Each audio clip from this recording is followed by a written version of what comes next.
নমস্কার, আমি শুভম রায়। আপনারা দেখছেন জিটিভি, দ্রুত হচ্ছে সবার সাথে। সকাল সকাল নির্বাচনী প্রচারে বেরিয়ে সংবাদ মাধ্যমের সামনে এমনই মন্তব্য রাখলেন বহরমপুর লোকসভা কেন্দ্রের বিজেপি প্রার্থী ডক্টর নির্মল সাহা। মঙ্গলবার সকালে প্রচারে বেরিয়ে তিনি পৌঁছে যান বহরমপুরের কাশিমবাজারে ব্যাসপুর শিব মন্দিরে। সেখান থেকে বেরিয়ে পাশাপাশি বিভিন্ন এলাকায় প্রচার করেন এবং তার সহযোগে বাজনার দলীয় কর্মীদের সাথে নিয়ে প্রচার করে বেড়ান তিনি। আমি খুব আনন্দিত। আমি মানুষের মধ্যে যাচ্ছি এবং আজকে কাশিমবাজারের এই অঞ্চলে আছি। এখানে মানুষের মধ্যে বিপুল সাড়া রয়েছে।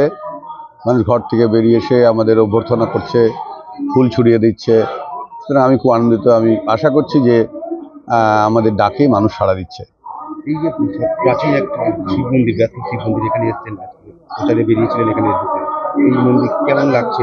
এমনি সাধারণ আমি হিন্দু ধর্ম, আমি ঈশ্বর বিশ্বাসী। সুতরাং আমার কাজ হচ্ছে আমি রাস্তাঘাটে যেখানে দেখি সম্ভব হয়, যেখানে মন্দির দেখি প্রণাম করি। এটা আমার ছোটোবেলার অভ্যাস, এখনও সেটা করছি। ইলেকশন করছি বলে যে ইলেকশন বড় বালাই, সুতরাং চলো মন্দিরে মাথা টুকি, আমি এরকম নই। এর আগেও বহুবার ব্যাসদেবে এসেছি, ব্যাসদেবের পাশ দিয়ে গেলেই ভিতরে ঢুকি। এগুলো আমার আনুষ্ঠানিক ব্যাপার নয়, এগুলো আমার দৈনন্দিন ব্যাপারের মধ্যে পড়ে। আমার মনে হয় একটা কথা মানুষ আমাদের প্রশ্ন করছে, যেটা আমাদের কাছে খুব আশ্চর্য লাগছে। মানুষ এভাবে ভাবছে।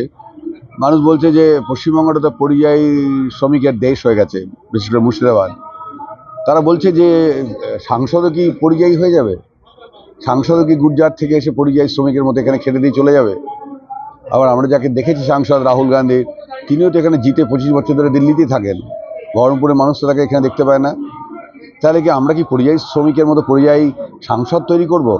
এই প্রশ্নটা কিন্তু আমাকে বারবার ছুড়ে দিচ্ছে এবং আমি তার উত্তর সঠিকভাবে দিতে পারছি না। তবে এটা বলছি যে তোমরা যদি নিজের ঘরের লোককে তোমার সাংসদ করতে চাও, তাহলে আমি তোমাদের প্রমাণিত সত্য যে আমি দীর্ঘদিন ধরে তোমাদের পাশে ছিলাম, 365 দিন তোমাদের সামনে ছিলাম এবং যখন প্রয়োজন হয়েছে তোমরা আমাকে পেয়েছো। সুতরাং পরিযায়ী সাংসদ যদি না পেতে চাও, তাহলে তোমরা ভারতীয় জনতা পার্টির নরেন্দ্র মোদীকে তোমরা সরকারে নিয়ে এসো।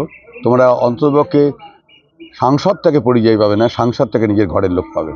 কংগ্রেসে তো প্রচার করছে যে ঘরের ছেলেকেই চায় আবার, কিন্তু সাংসদ তো 25 বছর ধরে খুব একটা দেখা টাকা যায় না, সেই জন্যই প্রশ্নটা মানুষের। আচ্ছা, এবার যে বিজেপি একটা স্লোগান দিয়েছে, এবার 400 পার, সেই বিষয়টা কি বলবো?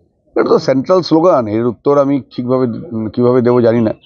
তবে এটা নিশ্চিত, মোদির উন্নতির রথের চাকা যেভাবে এগিয়ে চলেছে, সেই রথকে আটকানোর দুঃসাহস কারণ নেই এবং এই রথের সামনে যারা আসবে তারা পিষ্ট হয়ে চলে যাবে। সুতরাং রাজনৈতিক লড়াই রাজনৈতিক ময়দানে যেভাবে দিচ্ছি, যেভাবে হচ্ছে সেভাবেই হবে। মানুষকে বোঝাতে হবে। মানুষ ভ্রান্ত ধারণার মধ্যে এই ডোল পলিটিক্স, টাকা পয়সা দিচ্ছে, ভোট নিচ্ছে, এইসবগুলো উঠে যাবে, এগুলো থাকবে না। মানুষের যোগ্যতা, মানুষের মেরুদণ্ড দিয়ে মানুষ যোগ্যতার সঙ্গে রোজগার করবে, যোগ্যতার সঙ্গে মানুষ জীবনযাপন করবে। এটাই সমস্ত দেশের লক্ষ্য, নিয়ম এটাই। শুধু আমাদের এই পশ্চিমবঙ্গটা হঠাৎ করেই কেমন যেন মেরুদণ্ডহীন হয়ে গেছে, কেমন যেন পা হাঁটু ভেঙে দাঁড়িয়ে বসে পড়েছে এবং সেখান থেকে উঠে দাঁড় করাতে হবে এই সমাজটাকে। এই পশ্চিমবঙ্গের যে সংস্কৃতি রয়েছে সেটাকে দাঁড় করাতে হবে। এই সংস্কৃতি এরকম নয় যে ভিক্ষার দান নিয়ে আমি বসে থাকবো। আপনারা এতক্ষণ দেখছিলেন জিটিভি, দ্রুত হচ্ছে সবার সাথে। জিটিভির নতুন নতুন খবরের আপডেট পেতে এক্ষুনি লগ ইন করুন www.gtvlivenews.com।